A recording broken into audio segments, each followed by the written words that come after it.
जय हिंद दोस्तों, स्वागत है एक बार पुनः आप सभी का अपने इस YouTube चैनल टॉपर गैलेक्सी में। दोस्तों इस वीडियो पे हम बात करेंगे 12th केमिस्ट्री के अंतर्गत 10 ऐसी महत्वपूर्ण अभिक्रियाओं के बारे में जो कि आपके बोर्ड एग्जाम में क्या होता है जब के अंतर्गत पूछ जाती है। एंड दोस्तों इस प्रकार से रिएक्शन होती है और कहता है कि क्या होता है जब, तो इसमें दोस्तों आपको बताना होता है, इस रिएक्शन को कंप्लीट जो है आपको करना होता है। तो ऐसे ही मैं आपको यहाँ पर 10 अभिक्रियाएं बताऊंगा जो कि बोर्ड परीक्षा के लिए बहुत ज्यादा महत्वपूर्ण है और कई बार जो है यह रिपीट भी हुई है। तो इनको आपको बिल्कुल अच्छी तरीके से तैयार कर लेना और इनको कैसे करते हैं, बैलेंस कैसे करना होता है, सारी चीजें हम लोग बिल्कुल इसी वीडियो में जानने वाले हैं। तो बिल्कुल अंत तक देखिएगा, काफी ज्यादा इंपॉर्टेंट होने वाले। और 5 नंबर के लिए देखिए पूछ जाती है आपके बोर्ड परीक्षा में, यानी कि जो आपके लॉन्ग क्वेश्चन आते हैं उसमें आपके 5 नंबर के लिए क्वेश्चन आते हैं।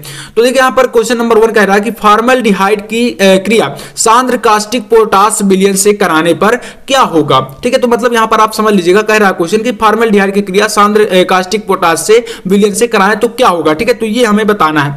तो सबसे पहले देखिए ऐसे क्वेश्चन को करने के लिए आपको पता होना चाहिए इनके फार्मूले, है ना। जैसे फॉर्मल्डिहाइड हो गया, कास्टिक पोटाश हो गया, तो जो भी यौगिक इसमें आएंगे उनके आपको सूत्र तैयार होने चाहिए। लेकिन नहीं है तो मैं आपको यहां पर बताऊंगा, इनमें से काफी ज्यादा रिलेटेड क्वेश्चन आपके बोर्ड एग्जाम में आ जाते हैं। तो चलिए देखते हैं फॉर्मल्डिहाइड देखिए क्या होता है। तो फॉर्मल्डिहाइड का फॉर्मूला आपका होता है HCHO। ठीक है, ये आपका होता है HCHO, ये होता है फॉर्मल्डिहाइड। ठीक है, अब इसमें आपको क्या लेना है, तो यहां पर आपको लेना है सांद्र कास्टिक पोटाश, यानी इसमें यहां पर पोटेशियम हाइड्रोक्साइड लेना है, जिसे कास्टिक पोटाश वही होता है ना, यहां पर बोलते हैं KOH को, तो ये आपको होता है कास्टिक पोटाश। अब यहां पर सांद्र है, ठीक है, जो विलयन होगा वह सांद्र होगा, तो यहां पर आप इसमें लेंगे प्लस करके आपको लेना है क्या, KOH, यानी ये आपका हो गया कास्टिक पोटाश बोले या आपका पोटेशियम हाइड्रोक्साइड हो गया। अब इसको करा देना है आपको रिएक्शन। ठीक है, जब आप लोग इसका रिएक्शन कराएंगे तो इसमें क्या करना है, आपको जो है फॉर्मल्डिहाइड की मात्रा बढ़ानी पड़ेगी, यानी कि सांद्र है आपका कास्टिक पोटाश, तो इसमें आप यहां पर लगा दीजिए 2। ठीक है, तो जब इसमें 2 लगा देंगे तो ये आपका हो जाएगा, इससे रिएक्शन करेगा। ठीक है, अब यहां पर इसका जब रिएक्शन होगा तो यहां पर आपका बनता क्या है, तो देखिए इसमें आपके यहां पर C2 लगा है ना, तो इसमें आपका यहां पर बनेगा C और यहां पर H3, और ये आपका जो OH समूह है इसका, ठीक है, यहां पर जो K के साथ जुड़ा है ये इसके साथ जुड़ जाएगा, तो ये आपका CH3OH बना देगा। इसे बोलते हैं मेथिल अल्कोहल। ठीक है, यानी कि मेथनॉल भी इसे बोल सकते हैं। तो ये आपका इसमें बना, बाकी का जो बचेगा आपका यहां पर वो आपका अलग हो जाएगा। तो यहां पर बच क्या रहा आपका, देखिए इसमें आपका पहले एक यहां पर H ये बचा, तो H इसका अलग हो गया। इसके बाद यहां पर आपका देखिए COO, हाँ यहां पर C आपका यहां पर डबल है, लेकिन इसका आपका C जो है इसके साथ यहां पर निकल गया है, तो यहां पर आपका जो है एक बचेगा, क्योंकि 2 सामने लगा ना, तो इसलिए आपका एक सी इसमें बचेगा, और डबल O है क्योंकि यहाँ पर 2 सामने लगा तो इसके डबल O हो जाएगा, और यहाँ पर K है तो K आपका इसके साथ यहाँ पर जुड़ जाएगा। तो यानी कि HCOOK, ये सॉरी आपका H हो गया ना, यहाँ पर K होगा, तो ये आपको हो जाएगा HCOOK। इसको क्या बोलते हैं, तो इसे बोलते हैं पोटेशियम फॉर्मेट, है ना। तो आप रिएक्शन को तो आप बैलेंस कर लेंगे, तो इसका नाम आप यहाँ पर लिख सकते हैं, क्या होता है ये होता है पोटेशियम फॉर्मेट, ये वाला। ठीक है, और ये क्या मेथिल अल्कोहल है, तो इसमें लिख दीजिए पोटेशियम फॉर्मेट, पोटेशियम फॉर्मेट, है ना, ये आपको हो जाएगा पोटेशियम फॉर्मेट। तो ये आपका बन गया। अब इसके बाद सेकंड क्वेश्चन देखिए, तो ये फर्स्ट आपका देखिए इस प्रकार से पूरा कंप्लीट हो जाता है। काफी आसान से रिएक्शन आएंगे, बाकी यहाँ पर यौगिकों के जो है सूत्र आपको आने चाहिए, तो आप बहुत ही आसान तरीके से इनको कर ले जाएंगे। ठीक है, चलिए इसके बाद देखते हैं यहाँ पर आपका नेक्स्ट क्वेश्चन क्या कर रहा है। तो दूसरा क्वेश्चन आपको कह रहा है कि फार्मिक अम्ल में, ठीक है, अब देखिए फार्मिक अम्ल, ये मैंने इसलिए बताया कि इनके जो फार्मूले आपको आने चाहिए, लेकिन यहाँ पर मैं आपको बताता जाऊंगा तो काफी ज्यादा हेल्प हो जाएगी। तो फार्मिक अम्ल में आपको फेहलिन विलयन मिलाना है, तो क्या होगा, मतलब क्वेश्चन यही कहेगा कि फार्मिक अम्ल में फेहलिन विलयन मिलाया जाता है तो क्या होता है, तो यहां पर समझना यही है। तो देखिए सबसे पहले ऐसे क्वेश्चन को करने के लिए मैंने बताया कि इनका यौगिक सूत्र आपको आना चाहिए। तो फार्मिक अम्ल का देखिए फार्मूला क्या होता है, तो ये दोस्तों होता है HCOO, जो कि चींटी के डंक में पाया जाता है। तो HCOOH, ये क्या तो है फार्मिक अम्ल होता है।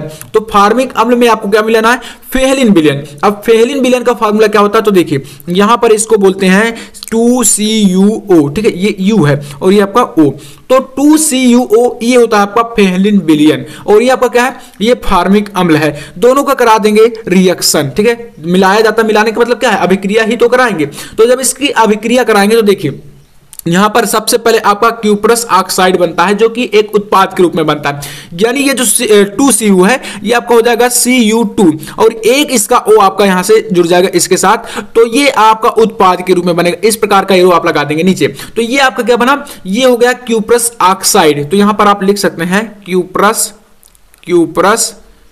ऑक्साइड, O जुड़ा है तो इसलिए क्यूप्रस ऑक्साइड, है ना, ये बन गया ऑक्साइड।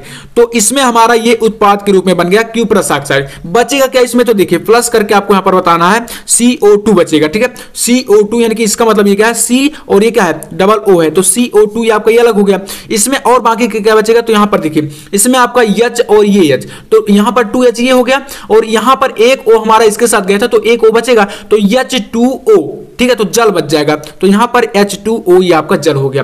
तो इतना बनेगा, यानी कि आपको अगर जब इस रिएक्शन को कराते हैं तो क्यूप्रस ऑक्साइड मेन आपका प्रोडक्ट यानी उत्पाद बनता है, ठीक है। तो सेकंड आपका हो गया। इसके बाद देखिए थर्ड, तीसरा नंबर कह रहा है कि एसिटिक अम्ल में क्लोरीन गैस प्रवाहित की जाती है। यानी कि दोस्तों एसिटिक अम्ल में आपको क्लोरीन गैस प्रवाहित करना है। तो ये रिएक्शन किस प्रकार से होगी, इसको समझ लीजिएगा, काफी महत्वपूर्ण है ना। तो इसमें थोड़ा सा ध्यान दीजिएगा, जो आपका एसिटिक अम्ल होता है इसका फॉर्मूला क्या होता है, तो देखिए यहां पर एसिटिक अम्ल जो होता है होता है CH3 और ये होता है COOH। ये क्या है, ये कार्बोक्सिलिक अम्ल का समूह होता है। आपको पता ही होगा, आपने 10th में भी पढ़ा होगा इसको। COOH जो होता है ये क्या होता है, कार्बोक्सिलिक अम्ल का एक समूह है। तो यहां पर CH3 हमारा ये हो गया और ये क्रियात्मक समूह इसके साथ जुड़ गया, तो ये हो गया एसिटिक अम्ल। अब देखिए इसमें आपको क्लोरीन गैस प्रवाहित करनी है। तो इसमें दोस्तों क्लोरीन गैस प्रवाहित करेंगे तो यहां पर आप इसके साथ लेंगे Cl2, है ना, Cl2, और ये रिएक्शन जो होगी वह सूर्य के प्रकाश में होती है। तो इस प्रकार से इसको कराना है, रिएक्शन को हम लोग कंप्लीट करेंगे। तो यहां पर सूर्य का प्रकाश कर दीजिए आप लोग ऐसा, ठीक है, सूर्य का प्रकाश। तो सूर्य का प्रकाश ऐसा लिख देना है। अब इसके बाद देखिए जो रिएक्शन होती है तो यहां पर यह दो चरणों में होती है, एक में आपकी कंप्लीट नहीं होगी। यानी कि इसमें देखिए क्या होता है, सबसे पहले जो आपका CH3 है ये आपका टूटेगा यहां पर CH2 में, ठीक है, और इसके साथ जो Cl है Cl2 ये आपका Cl इस प्रकार से इसके साथ जुड़ जाएगा और यहां पर COOH ये आपका इसमें आ जाता है, यहां पर COOH, और यहां पर जो एक Cl इसका बचा और एक आपका हाइड्रोजन इससे निकल के यहां पर HCl का निर्माण कर देते हैं। ये HCl का निर्माण ये हो जाता है। फिर इसके बाद आपको क्या करना है, इसका आप और एक चरण में रिएक्शन करा सकते हैं। तो आप अगर जो है दोबारा से इसको कराना चाहते हैं तो जो हमारा ये जो है प्रोडक्ट बना है इसको फिर से यहां पर लीजिए और फिर इसमें क्लोरीन गैस मिलाइए। यानी इस प्रकार से जैसे ये आपका बना है तो इसको आप ले सकते हैं CH2 और Cl और यहां पर COOH, इसको लीजिए और पुनः फिर से आपको इसमें क्लोरीन गैस प्रवाहित करनी है, यानी कि Cl2 फिर मिलाइए और फिर ये रिएक्शन होगी तो यहां से HCl फिर से आपका बाहर होगा, तो माइनस HCl आपका फिर ये जैसे इसमें निकला था तो ये फिर माइनस हो जाएगा और बाकी यहां पर फिर से आपका बन जाएगा CH और ये आपका Cl और इसमें आपका COOH। यानी कि इसमें देखिए आपका यहां पर CH होगा, क्योंकि यहां पर देखिए ऐसे रिएक्शन होती रहती है, क्योंकि यहां पर CH2 था तो हमने फिर से इसको लिया तो H आपका एक जो है हाइड्रोजन इससे निकलकर क्लोरीन के साथ आपका HCl फिर बाहर हो गया, तो इसलिए ये आपका उत्पाद बन गया। तो ये रिएक्शन आपकी इस प्रकार से दो चरणों में कंप्लीट हो जाती है, ठीक है। तो तीसरा क्वेश्चन आपका हुआ। इसके बाद देखिए नेक्स्ट आपका क्वेश्चन नंबर 4, चौथा क्वेश्चन कह रहा है कि एनिलीन सोडियम नाइट्राइट तथा HCl के साथ 0 डिग्री सेल्सियस पर जो है मतलब अभिक्रिया करता है तो क्या होगा। तो एनिलीन का फार्मूला आपको पता होना चाहिए पहले तो इस क्वेश्चन को करने के लिए। तो देखिए जो एनिलीन होता है, बेंजीन में आप लोग जो है एमीन समूह को जोड़ दीजिए वही आपका हो जाता है एनिलीन, है ना। तो यहां पर बेंजीन का फार्मूला आपका यहां पर C6 और H5 और इसमें आपको जोड़ देना है NH2। तो ये क्या होगा, एमीन समूह जुड़ गया तो ये होगा आपका एनिलीन, ठीक है, एनिलीन। अब इसमें सोडियम नाइट्राइट लेना है तो इसमें आप लिख दीजिए यहां पर NaNO2, NaNO2 ये क्या है, सोडियम नाइट्राइट होता है NaNO2। अब इसका आपको यहां पर क्या लेना है, तो HCl के साथ कराना है, तो यानी कि इसमें आप लोग HCl भी अभी लेंगे तो HCl आप यानी कि हाइड्रोक्लोरिक एसिड। अब आप देखिए 0 डिग्री सेल्सियस पर कराना तो इस रिएक्शन को करा दीजिए आप लोग 0 डिग्री सेल्सियस पर, ठीक है, ये हमारा 0 डिग्री सेल्सियस पर कंप्लीट होगा। अब इसके आगे यहां पर थोड़ा सा जगह कम है तो हम लोग यहां पर इसका प्रोडक्ट बनाएंगे, ठीक है। तो चलिए इसमें बनेगा क्या, सबसे पहले तो इसमें दोस्तों बनता है बेंजीन डाई एजोनियम क्लोराइड, क्या बोलते हैं। यहां पर देखिए सबसे पहले आपका ये वाला समूह है तो ये आपका यहां पर आएगा C6H5 और ये आपका N है तो N आपका इस प्रकार से रहेगा। बाकी यहां पर डबल बॉन्ड के साथ इसमें N आपका जो है इसका यानी कि जो आपका N एक ये हो गया और इसी में आपका क्या होता है, यहां पर डबल बॉन्ड के साथ जो है एक आपका N जुड़ जाएगा तो NCl हो जाएगा। यानी कि आपका देखिए यहां पर आपका जो है NCl इस प्रकार से बनेगा और इसमें देखिए सबसे पहले जो आपका Cl है वह इसके साथ यहां पर आ गया। अब यहां पर बच क्या रहा, तो जो आपका Na है, तो ये Na जो है इसके साथ अभी देखो रिएक्शन को जो है हम लोग बैलेंस करेंगे तो इसका जो है आपको मतलब समझ में आ जाएगा, रिएक्शन जो है बैलेंस नहीं है। तो देखिए इसमें आप चाहे जैसे रिएक्शन को बैलेंस करना चाहते हो तो एक हमारा Cl इसमें जुड़ गया, तो एक हम लोग यहां पर क्या कर सकते हैं, अगर हमें दोबारा Cl, क्योंकि NaCl आपका भी बनेगा, तो जब आप यहां पर NaCl देखिए इस प्रकार से बनाएंगे तो इसमें Cl यहां पर 2 हो गया, यानी कि आपको इसके सामने 2 लगाने पड़ेगा, तो ये हमारा 2 लग जाएगा, तो ये आपको बैलेंस कर देगा। इसके बाद यहां पर क्या बचेगा, तो आपका H2O बच जाएगा, H2O, ये 2 आपका इस प्रकार से ना H2O बच जाएगा।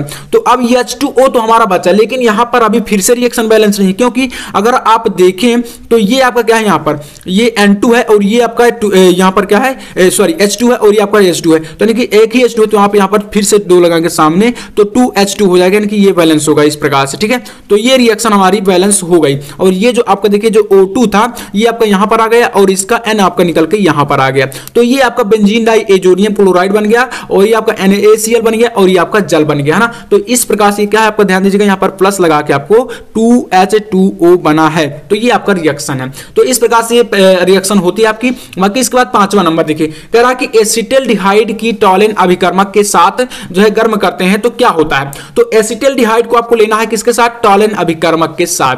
तो सबसे पहले एसिटल्डिहाइड का हमें क्या पता होना चाहिए, फार्मूला, तो ये क्या होता है देखिए CH3CHO, ठीक है, ये एल्डिहाइड समूह होता है, CHO क्या होता है, एल्डिहाइड का समूह, तो CH3 और यहां पर CHO।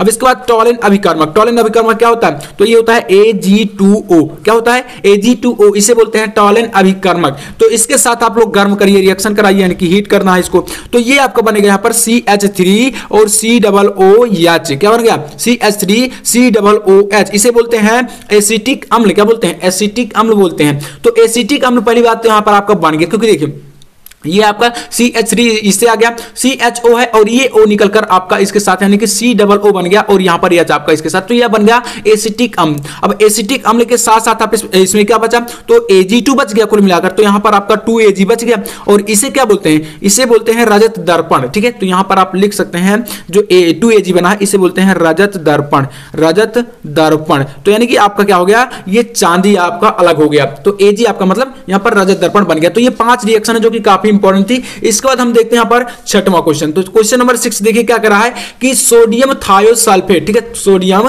थायोसल्फेट जो है आयोडीन के साथ क्या करता है, रिएक्शन करता है। तो यहां पर क्या होगा आपका, तो सबसे पहले देखिए आपका जो सोडियम थायोसल्फेट है इसका फार्मूला क्या होता है, तो इसका फार्मूला आपका होता है Na2, ठीक है, Na2 सोडियम और थायोसल्फेट यानी कि H2O3, ठीक है, ये होता है। अब इसमें आपको यहां पर सामने 2 लगा देना है। अब इसमें आपको यहां पर क्या लेना है, आयोडीन, तो आयोडीन का I है तो इसमें भी आप लोग I2 कर दीजिए, तो यहां पर आपका दोनों बराबर। अब देखिए यहां पर बराबर मात्रा में लेंगे तो इसकी अब होगी रिएक्शन, जब आप इसमें रिएक्शन कराएंगे तो देखिए क्या बनेगा, तो इसमें आपका क्या है Na2 है, तो यानी कि आपका Na जो है इसमें आपका जो है I के साथ रिएक्शन करेगा तो सोडियम आयोडाइड बना देगा। तो यहां पर 2 था और इसमें भी 2 है, तो आप यहां पर सामने 2 लगा दीजिए, तो ये आपका इस प्रकार से इसको बैलेंस कर देगा। बाकी आपका यहां पर Na2 आपका बचेगा, क्योंकि यहां पर सामने 2 लगा है ना, तो इसलिए एक Na आपका बचेगा, बच जाएगा, तो यहां पर Na2 इसका बचेगा, Na2। अब इसके बाद क्या है, तो यहां पर S2 है और यहां पर 2 सामने लगा तो S4 हो जाएगा, तो यानी कि S4 आपका हो गया, और यहां पर क्या है O3 है और ये 2 लगा तो O6 बनेगा, यानी कि O6 आपका यहां पर ये हो जाएगा, है ना। तो इतना तो समझ में आया, क्योंकि 2 लगा था तो इसलिए हम लोग गुणा कराते हुए चले गए। तो ये आपका क्या बन गया, इसे बोलते हैं सोडियम टेट्राथायोनेट, क्या बोलते हैं, यहां पर लिख देते हैं नीचे की तरफ, ठीक है, तो इसे बोलते हैं सोडियम टेट्रा, है ना, सोडियम टेट्रा, टेट्रा का मतलब यहां पर क्या है 4 लगा है, तो सोडियम टेट्रा और ये हो जाएगा थायोनेट, तो यहां पर आप लिख सकते हैं थायोनेट, ठीक है। तो ये आपका क्वेश्चन नंबर 6 जो है कंप्लीट हो जाता है। इसके बाद देखते हैं यहां पर 7 नंबर, देखिए 7वां क्वेश्चन करा कि सिल्वर नाइट्रेट के विलयन में फास्फीन गैस प्रवाहित की जाती है। तो सिल्वर नाइट्रेट का आपको लेना है यहां पर विलयन, तो इसमें आपको मिलाना है फास्फीन गैस। तो सिल्वर नाइट्रेट क्या होता है, इसे बोलते हैं Ag, ठीक है, AgNO3, इसे बोलते हैं यहां पर जो सिल्वर नाइट्रेट, और इसका आपको विलयन लेना है, तो इसलिए विलयन लेने के लिए आपको क्या करना पड़ता है, इसमें H2O मिला देंगे यानी कि जल कर देंगे, और इसमें आपको लेना है फास्फीन यानी कि PH3 जो कि फास्फीन गैस होती है।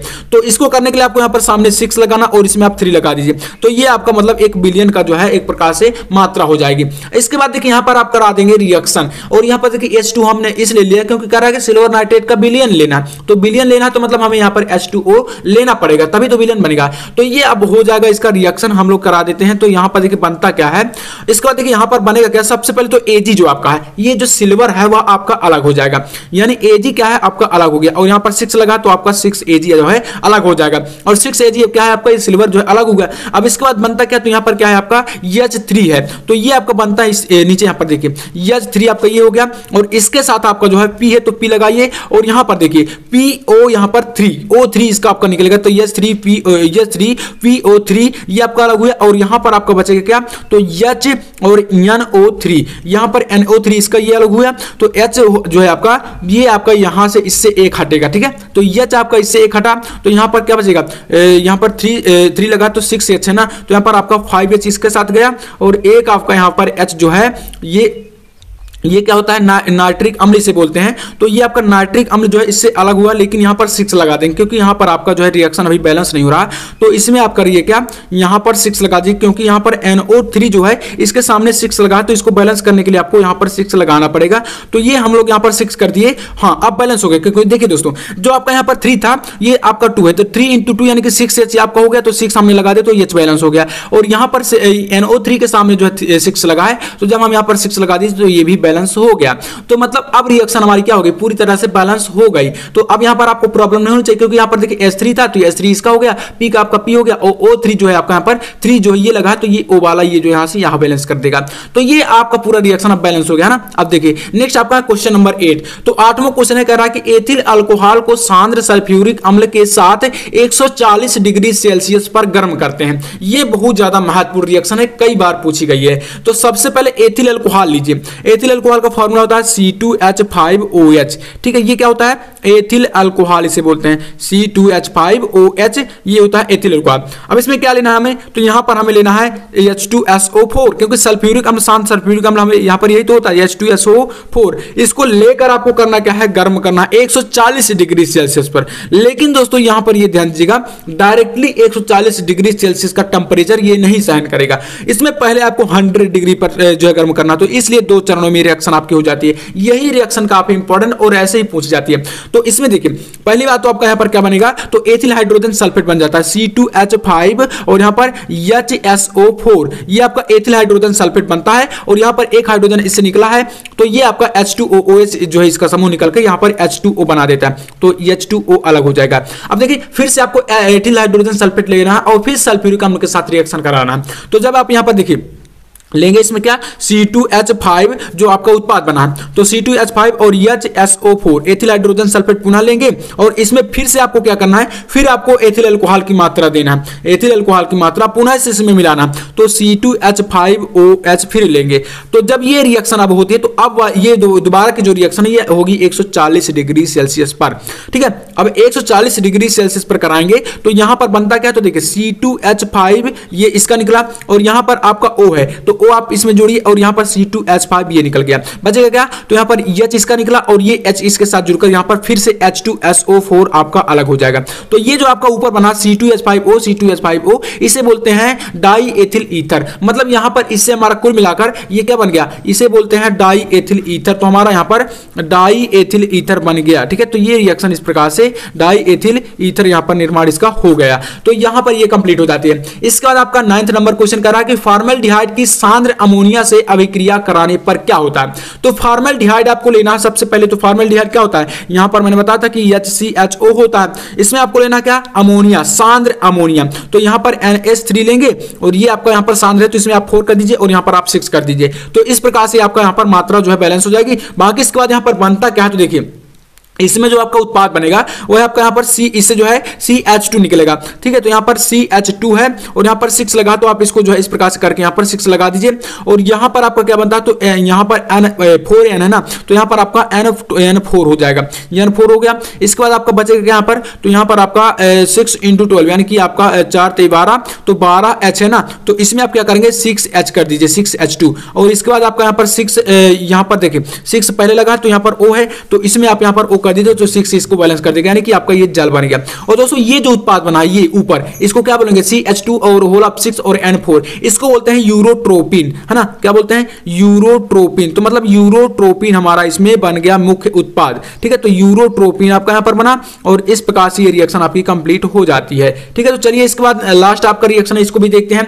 तो लास्ट क्वेश्चन कह रहा है कि फॉर्मल्डिहाइड को मेथिल मैग्नीशियम ब्रोमाइड के साथ जो है गर्म कराते रिएक्शन, और जो उत्पाद बनता है उत्पाद को पुनः जल से अपघटित कर देते हैं। तो पहले फॉर्मल्डिहाइड लेंगे हम लोग, ठीक है। तो यहां पर फॉर्मल्डिहाइड आप लेकर चलिए इसमें। तो फॉर्मल्डिहाइड क्या होता है, फॉर्मल्डिहाइड को हम लोग इस बार संरचना के रूप में लेते हैं, जैसे HCHO होता है ना, तो इसको हम लोग लेते हैं यहाँ पर C और डबल बॉन्ड के साथ O और सिंगल बॉन्ड के साथ H और इसमें सिंगल बॉन्ड के साथ H।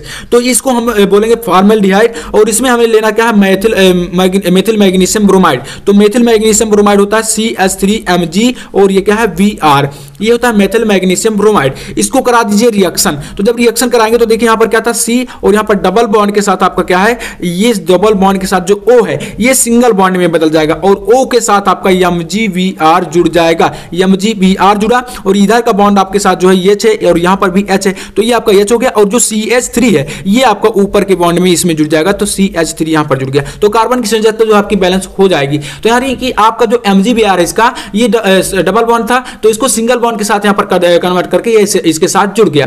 तो ये आपका बन गया एक उत्पाद। अब देखिए इसके बाद आपको क्या करना है, जो कह रहा है कि जो उत्पाद है, यानी कि जो उत्पाद है उत्पाद को पुनः जल के साथ कराना। तो जो उत्पाद ये बना है इसको पुनः जल के साथ रिएक्शन कराना, तो अर्थात हम इसके साथ जो है यहां पर प्लस करके H2O ले लेते हैं जल। तो जब इसके साथ हम लोग जल के साथ रिएक्शन कराएंगे तो यहां पर क्या बनता है, यहां पर आपको बनता है CH3, और ये क्या बनेगा, देखिए CH3 ये वाला, और इसमें आपका CH2, ठीक है, C और ये H और ये H, तो CH2 हो गया। और इसके साथ आपका यहां पर OH यानी कि जल का OH निकलेगा, तो ये आपके इसके साथ आ जाएगा। और प्लस करके आपका यहां पर Mg है, तो Mg इसके साथ आएगा। और यहां पर क्या है, यहां Mg के साथ जो Br है, एक बॉन्ड के साथ Br ये वाला जुड़ जाएगा, और एक बॉन्ड के साथ आपका यहां पर OH जो है इसके साथ जुड़ जाएगा।